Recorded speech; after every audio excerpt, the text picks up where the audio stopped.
ఒక్కరా ఇద్దరా లెక్కకే అందరూ అమరులు ఎందరోనమ్మా, ఒకటన రెండన ఎన్నెన్ని ఘోరాలు భరించనే అడివమ్మా.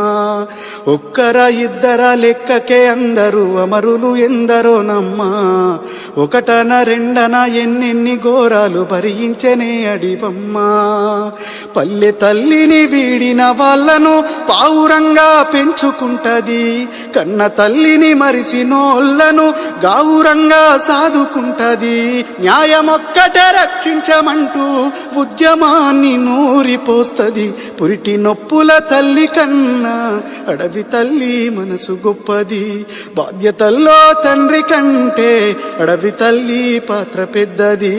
అర్ధరాత్రి శత్రు వస్తే ఎండిన కులాలికిడి చేస్తది. పాడు శకునం కంటబడితే పక్షితోని కబురు పంపుతది.